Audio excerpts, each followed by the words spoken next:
शिवसेना प्रमुख बाळासाहेब ठाकरे यांचा 17 नोव्हेंबर दिवशी स्मृती दिवस। बाळासाहेब ठाकरेंना मराठी माणूसच नव्हे तर उभा देश जो आहे तो वेगळ्या नावांनी आणि त्यांच्या कलांनी ओळखला जातो। बाळासाहेब ठाकरे यांचा जीवन प्रवास जर पाहायचा असेल तर मुंबईतील मीरा रोड या ठिकाणी परिवहन मंत्री प्रताप सरनाईक यांच्याद्वारे उभा केलेलं बाळासाहेब ठाकरे कलादालन याला नक्कीच भेट द्या।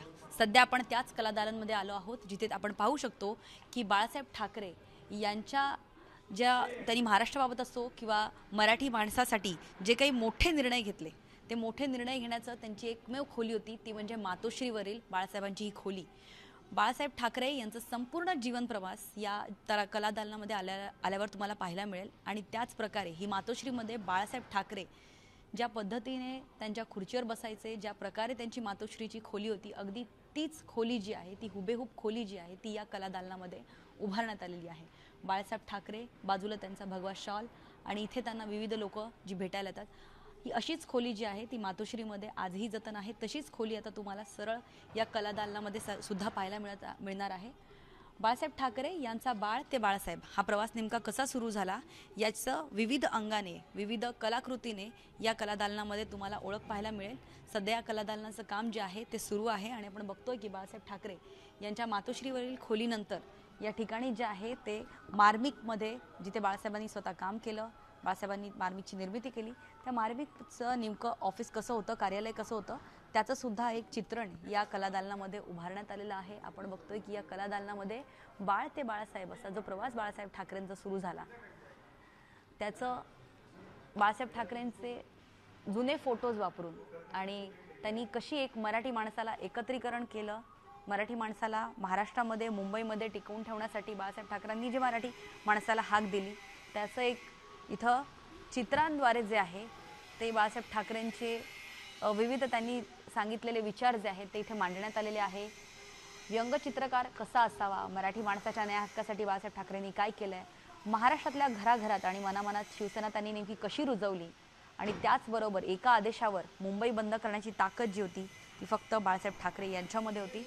आणि आपण इथे बघतोय की सकोरचा माईक सुद्धा आहे जिथे बाळासाहेब ठाकरे जे आहेत ते शिवाजी पार्कवरून भाषण करायचे आणि अशा प्रकारचा माईक आणि अशा प्रकारची जुनी टेक्नॉलॉजी आहे ती वापरली जायची। मात्र हे कलादालन जे आहे ते अद्ययावत तंत्रज्ञानाने उपलब्ध करण्यात आलेलं आहे। AI टेक्नॉलॉजीचा वापर करत या कलादालनाचं जे आहे ती निर्मिती करण्यात आलेली आहे। आपण बघतोय की मार्मिकचं ऑफिस आपण बघत होतो की मार्मिकचं ऑफिस जे आहे ते अशा प्रकारे उभारण्यात आलं आहे जिथे आपण बघतोय की बाळासाहेब ठाकरे या ठिकाणी बसायचे, जुना फोन आहे इथे त्यावेळी वापरला जायचा आणि या ठिकाणी बसूनच जे आहे ते बाळासाहेब ठाकरे मार्मिकचं त्यांचं व्यंगचित्र जे आहेत ते बनवत असत। इतकंच नव्हे तर बाळासाहेब ठाकरेंनी मराठीच्या एकीकरणासाठी त्यांनी जी भाषणामध्ये त्यांचे जे महत्त्वाची वक्तव्य होती ती वक्तव्य सुद्धा तुम्हाला इथे वाचायला मिळतील की तोंड वाजवून न्याय मिळत नसेल तर तोंडात वाजवून न्याय मिळावा, अशा प्रकारचा पण न्याय मिळवलाच पाहिजे अशा प्रकारची हाक जी आहे ती बाळासाहेब ठाकरेंनी, अशा प्रकारचा धडा जो आहे तो बाळासाहेब ठाकरेंनी मराठी जनतेला दिला होता। मुंबई आपली आहे आणि इथे आवाजही आपलाच हवा। आपण नेहमी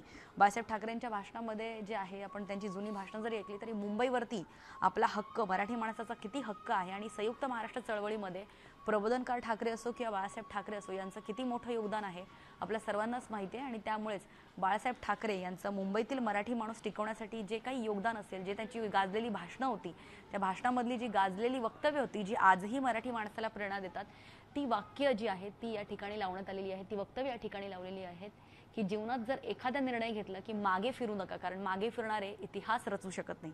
अशाच प्रकारचं वक्तव्य करत बाळासाहेब ठाकरेंनी मुंबईतच नव्हे तर उभ्या भारतात जे आहे ते इतिहास रचला, शिवसेनेची स्थापना केली। आणि आपण बघतोय की बाळासाहेब ठाकरे यांचं ऑफिस दालन कसं होतं तर अशा प्रकारे होतं। छत्रपती शिवाजी महाराजांची मूर्ती देखील इथे आहे आणि त्याचबरोबर जुन्या पद्धतीने जे आहे ते या ऑफिसची, या दालनाची जी आहे कार्यालयाची निर्मिती करण्यात आलेली आहे।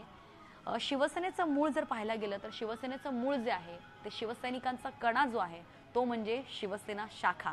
तर एक शिवसेना शाखा कशी असायची तर याचं एक स्वरूप आपण या ठिकाणी बघतोय की शिवसेना शाखा जी आहे ती अशा प्रकारची असायची की जसं एक पोलीस स्टेशन असतं त्याच पद्धतीनं शिवसेनेची शाखा जी आहे शिवसेनेचा कणा म्हणून काम करायची आणि या शाखांमध्येच जे आहे ते लोकांना लोकांमध्ये अगदी चाळीतली भांडणं जरी असेल तर ते सोडवण्यासाठी, नवरा बायकोची जरी भांडणं असेल तर ते सोडवण्यासाठी जे आहे अगदी नळाला पाणी जरी नाही आलं तर त्याच्यासाठी न्याय मागण्यासाठी जे आहे ते सुद्धा सामान्य लोक, सामान्य मराठी लोक जे आहेत ती या शिवसेनेच्या शाखेमध्ये यायची आणि शिवसेनेच्या शाखेमुळे जे आहे ती शिवसेना मुंबईमध्ये, महाराष्ट्रामध्ये मोठी झाली आणि अशा प्रकारच्या बाकड्यावरती जी जनता आहे ती बसायची आणि या ठिकाणी जे आहे शिवसेनेच्या शाखेमध्ये शाखा प्रमुखांकडे न्याय मागायला यायची। असं शिवसेनेचं शाखा या कसं असायचं, शिवसेनेचं शाखेचं दालन कसं असायचं ते या ठिकाणी उभारण्यात आलेलं आहे।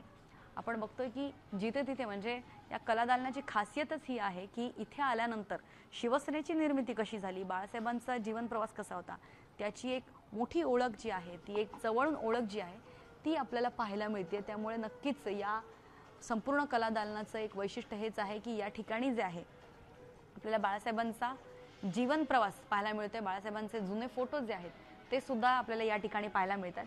त्याचबरोबर आपण बघतोय की बाळासाहेब ठाकरे यांनी एक पत्रकार, मात्र त्यांची पत्रकारिता जी आहे ती चित्रातून चालायची, व्यंगचित्रातून त्यांची पत्रकारिता चालायची आणि 100 शब्द सामावतील तेव्हा एक चित्र बनतं। मात्र अनेक शब्दांचं एक द्योतक असलेलं चित्र जे आहे जे मार्मिकमध्ये बाळासाहेब ठाकरे एक व्यंगचित्रकार म्हणून त्यांचं नाव पुढे आलं आणि व्यंगचित्रकार च्या माध्यमातून जे आहे त्यांनी भारतामध्ये जी काही लोकशाही रुजवण्याचा प्रयत्न केला किंवा भारतामध्ये जे काही हुकुमशाही सुरू होती त्याला सडेतोड, सरकारला सडेतोड उत्तर देण्याचं काम जे आहे ते बाळासाहेब ठाकरेंनी त्यांच्या मार्मिकमध्ये छापून आलेल्या त्यांच्या अनेक व्यंगचित्राच्या माध्यमातून त्यांनी दिलेलं आहे। ती अनेक त्यांची गाजलेली व्यंगचित्र जी आहेत ती इथे लावण्यात आलेली आहे। इतकंच नव्हे तर मार्मिकमधलं व्यंगचित्र जे छापून यायचं किंवा जे मार्मिक छापून यायचं ती छपाई मशीन सुद्धा आहे, ती सुद्धा या ठिकाणी लावण्यात आलेली आहे।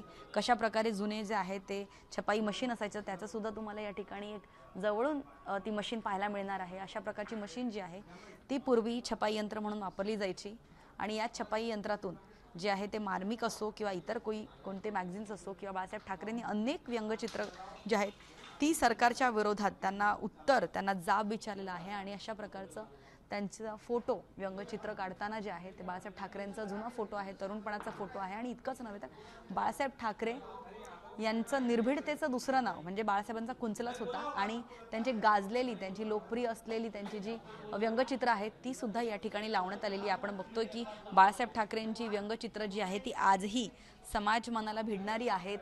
लोकशाही राजवट आणि जुलमी सत्ता आणि याच प्रकारे त्यांनी कशा प्रकारे एका चित्राच्या माध्यमातून व्यंगचित्राच्या माध्यमातून जे आहेत सरकारला खडेबोल सुनावलेले आहेत। अशा प्रकारचे विविध अंगाने आपल्याला बाळासाहेब ठाकरे यांची शैली या ठिकाणी आपल्याला पाहायला मिळते। एका बाजूला आपण बघितलं शाखा कशा निर्माण होत होतं, दुसरीकडे आपण बघितलं की मातोश्री मध्ये बाळासाहेब ठाकरे यांचं जे आहे त्यांचं रूम, त्यांची खोली कशी होती। त्यानंतर आपण छपाई यंत्र बघितलं मार्मिकमधलं। आता आपण सर्वात खास बघणार आहोत ते म्हणजे मुंबईतील खांडके चाळ, जिथे बाळासाहेब ठाकरे यांचा जीवन प्रवास सुरू झाला। ती खांडके चाळ जी आहे ती सुद्धा या ठिकाणी जी आहे ती उभारण्यात आलेली आहे आणि इथे आल्यानंतर तुम्हाला लगेचच जाणवेल की मुंबईतल्या जुन्या चाळी ज्या आहेत त्या कशा प्रकारच्या होत्या आणि अतिशय सुंदर पद्धतीनं या ठिकाणी ही खांडके चाळ जी आहे ती उभारण्यात आलेली आहे। आपण बघतोय की जुन्या पद्धतीच्या या चाळी, जिथे दुमजली चाळी असायच्या, कौलारू असायच्या त्या चाळी आणि अशाच प्रकारची जवळजवळ छोटी छोटी घरं असायची गिरणी कामगारांची आणि याच खांडके चाळीतनं जे आहे ते बाळासाहेब ठाकरे यांच्या जीवनाची सुरुवात झालेली। आपण बघतोय की या ठिकाणी मोठ्या असे संपूर्ण ही जी आपण रांग बघतोय ही खांडके चाळीची रांग जी आहे। मराठी माणूस, गिरणी कामगार माणूस जो आहे तो मुंबईमध्ये नेमका कसा राहायचा, कसा एकजुटीनं राहायचा आणि मुंबईतल्या जुन्या चाळी नेमक्या कशा होत्या याचं एक उत्तम चित्र जे आहे ते या ठिकाणी उभं करण्यात आलेलं आहे। या कला दालनामध्ये आल्यानंतर तुम्हाला जुनी मुंबई तर जवळून पाहायला मिळतेच, पण त्याचबरोबर बाळासाहेब ठाकरे यांचा जीवन प्रवास नेमका खांडके चाळीपासून ते मातोश्रीमधील त्यांची जी खोली आहे तिथपर्यंतचा प्रवास तुम्हाला अनुभवायला, पाहायला या ठिकाणी मिळतोय आणि अतिशय सुंदर चित्रण जे आहे ते ठिकाणी या ठिकाणी केलेलं आहे। आणि मुंबई जी टिकून राहिली, सर्वात महत्त्वाचं म्हणजे मुंबई जी टिकून राहिली ती मराठी माणसामुळे आणि मराठी माणसामुळे ही जी मुंबई आपल्याला मिळाली त्यासाठी सर्वात महत्त्वाचं योगदान जे राहिलं ते प्रबोधनकार ठाकरे, डॉक्टर बाबासाहेब आंबेडकर, SM जोशी, प्रल्हाद केशव अत्रे, बाळासाहेब ठाकरे यांचं मोठं योगदान राहिलं आणि त्यामुळे संयुक्त महाराष्ट्र चळवळ उभी राहिली आणि एकूणच मुंबई ही महाराष्ट्राला मिळाली। आणि आपण बघितलं की या ठिकाणी जे आहे ते हुतात्मा चौक जो आहे, जो आपल्या मुंबईच्या मराठी माणसाला, महाराष्ट्राच्या उभ्या मराठी माणसाला जे आहे ती एक प्रेरणा देतं ते म्हणजे 106 हुतात्मे जे हुतात्मे झाले, आपले मरण पावले त्यांच्यासाठीचं हे हुतात्मा चौकामध्ये हे एक स्टॅच्यू उभा करण्यात आलं होतं आणि त्या प्रकारचं एक स्टॅच्यू जे आहे ते या कलादालनामध्ये सुद्धा उभारण्यात आलेलं आहे। आणि या ठिकाणी आपण बघतोय की हुतात्मा चौकात असलेले 106 हुतात्म्याचं बलिदान अशा प्रकारचं एक मूर्ती या ठिकाणी छोटेखानी मूर्ती जी आहे ती या ठिकाणी उभारण्यात आलेली आहे। प्रत्येक मराठी माणसाला मुंबईत आल्यानंतर प्रेरणा देणारं हे हुतात्मा चौक आहे आणि त्यामुळे बाळासाहेब ठाकरे यांच्या संपूर्ण जीवनाचा प्रवास, त्यांच्या महाराष्ट्रासाठी मराठीसाठी त्यांचं असलेलं योगदान या कलादालनामध्ये आल्यावर आपल्याला पाहायला मिळतंच। त्याचबरोबर बाळासाहेब ठाकरे यांना शिवसेना प्रमुख, हिंदू हृदय सम्राट, व्यंगचित्रकार आणि संयुक्त महाराष्ट्र चळवळीतला त्यांचा मोठा वाटा असलेला, त्यांचा सिंहाचा वाटा असलेला आणि आजही मराठी माणूस बाळासाहेब ठाकरेंना का आठवणीत ठेवतो याचं उत्तम उदाहरण आणि बाळासाहेबांना स्वतः अनुभवण्यासाठी हे कलादालनला नक्कीच भेट द्या। व्हिडिओ जर्नलिस्ट स्वप्नील मोरेसह ज्योत्स्ना गंगणे, जय महाराष्ट्र, मुंबई।